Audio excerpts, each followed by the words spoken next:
Welcome to the Gus Alva Perspective, a videocast that's earmarked to address the difference that exists between a mindset of gratitude and abundance versus fear and scarcity, and a mindset that allows us to move forward in our very best self. One very important theme that we're trying to drive on is a sense of purpose with the discipline necessary to continue on that particular pursuit and to have a sense of gratitude always in our heart in being able to pursue the things that really help us feel fulfilled. Let's touch on a really interesting theme today, and that is, what happens when people all of a sudden decide that they're retiring now, and all of a sudden finishing out the very labor that has held them locked into place. I think a great idea would be to take a look at how we perceive work in and of itself before we get to that particular point. An interesting theme that was first brought about by my parents was that I should be pursuing something that I enjoyed. And if in so doing, I would then subsequently be enjoying myself and not necessarily be thinking about the fact that I was working and thus be being paid to have fun. And ultimately, that is a mindset that I've tried to parlay onto my own children as well. I love what I do, being a board certified neuropsychiatrist and a distinguished fellow of the American Board of Psychiatry and Neurology. I take great joy and great pleasure in being able to help out other people. And I also take great joy in educating colleagues and peers and the public and patients about themes that revolve around neuropsychiatry. And, part of the reason by which I still am affiliated with the University of California is being able to share information with the younger cadres of fellows and residents that are coming out of training, as well as being aligned with different universities and teaching our mid-level colleagues like nurse practitioners and physician's assistants to subsequently end up collaborating with them as well. But it's an interesting theme because it's one that I've come across recently, where people sometimes feel like they've now been able to accomplish that which they wanted to do, and now they're going to retire because they're able to do so, and then they subsequently think that retiring is going to be a phenomenal opportunity to check out and not necessarily do that. It's, by the way, highly liberating to think that you don't necessarily have to work anymore. Because you don't necessarily have to follow that 9 to 5 routine that you did previously. But sometimes we forget about the fact that our jobs help us with a sense of satisfaction and self-mastery and fulfillment. And once that's not necessarily in play, then that can cast different people adrift. There's a different theme altogether with the individual that is being challenged constantly on an intellectual level. And think of the brain as any other muscle. If you don't exercise it, it atrophies. And that's part of the reason by which we always want to maintain physical and mental activity. The more you use something, the more you have to lose to subsequently have it manifest as it being absent. So the important thing is that sometimes when people retire and no longer work, they think that they're going to check out. And in checking out, that's when oftentimes I end up diagnosing a lot of people with probable Alzheimer's or other neuropsychiatric conditions that were not necessarily being picked up. And now all of a sudden, there's this glaring issue that exists because that individual is no longer being challenged the way that they were. And sometimes there are different types of problems that come about. So, to a sense, this whole notion of checking out might actually not be such a good thing. And the important thing is that, if all of a sudden we're not going to be doing something, it's important to have something else in its place that we might subsequently substitute that which we're no longer doing so as to be able to keep us down that particular path of discipline. And with that discipline comes a sense of gratitude.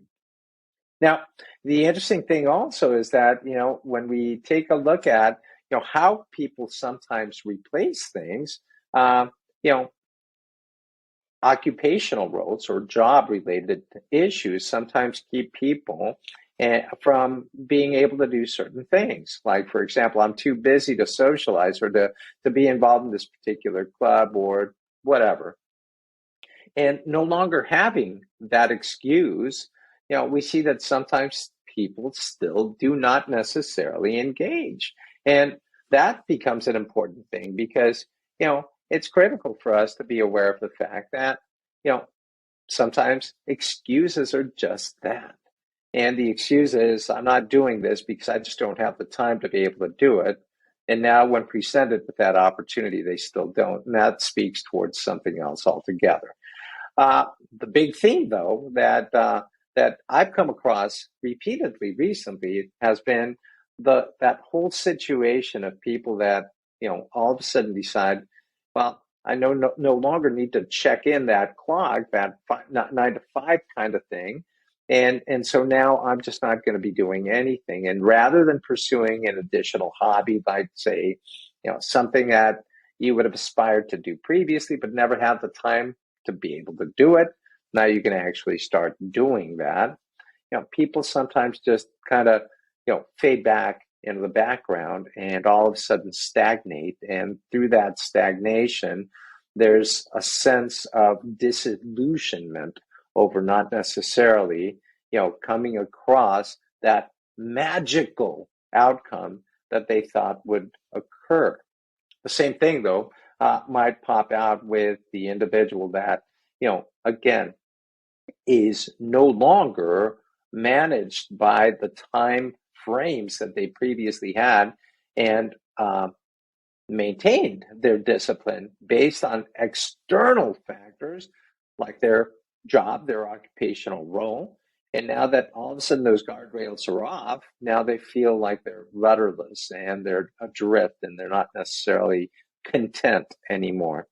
So the important thing is that sometimes our wish or desire, if granted, can actually become, part of that sense of dissatisfaction that we're trying to run away from. And it's an interesting theme that we take into context because it's very important to keep a balanced existence, right? Um, you know, I was having the opportunity of reading a book with our 11-year-old, and it dealt with 7 healthy habits that children should have, and among those things, there was that whole factor of keeping in mind a gratitude mindset, and also keeping in mind that we should be thinking about the end outcome even before we begin a particular task and how to go about doing that, right? Whether that involves teamwork or the involvement of other individuals and so on.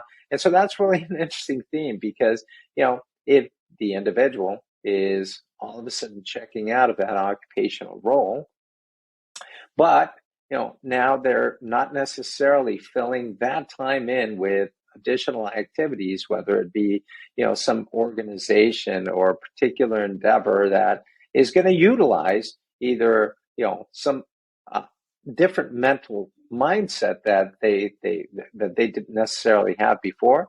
Then we might now be missing out and losing different things that will subsequently come back and affect us adversely, that will come up in a negative manner as opposed to that positive feeling of relief. Oh, I no longer have to do this.